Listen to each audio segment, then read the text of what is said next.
Ils seraient environ 800 000. Pendant 30 ans, ils ont bénéficié de politiques accommodantes de la part de la gauche comme de la droite. Embauchés à tour de bras, les entrants ont toujours été plus nombreux que les sortants.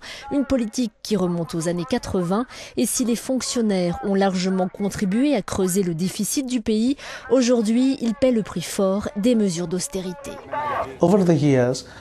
Au fil des ans, les deux grands partis ont créé un vaste secteur public, principalement avec des emplois contractés avec des méthodes clientélistes.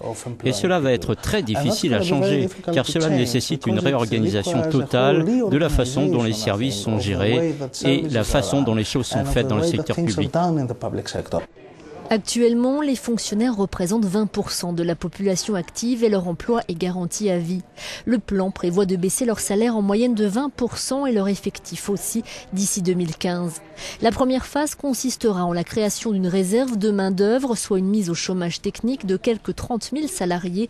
Ils toucheront pendant un an 60% de leur salaire. Certains seront ensuite licenciés. Tout un symbole dans un pays où la pérennité de leur emploi est inscrite dans la Constitution et où, malgré les blagues communes de la population sur cette nébuleuse, elles bénéficient d'un large soutien. Leur situation financière est aussi floue, alors que le salaire minimum est d'environ 700 € en Grèce. Le salaire de base d'un fonctionnaire débutant est de 1 300 €. S'attaquer à ce secteur s'annonce difficile pour le gouvernement. Il y a énormément d'électeurs des deux grands partis qui travaillent dans le secteur public et c'est évident que ça va leur coûter politiquement. Aujourd'hui, les Grecs ne voient aucun moyen de sortir de cette crise et ça c'est très important car ça explique beaucoup de choses. Ça explique le consensus, la volonté de s'en sortir.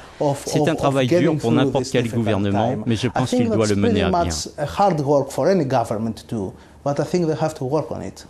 Mais comment faire le consensus sur des mesures si drastiques? Les Grecs sont au bout du rouleau, qu'ils soient de la fonction publique ou pas, et les sacrifices qu'ils consentent ne suffiront peut-être même pas à sauver le pays de la banqueroute.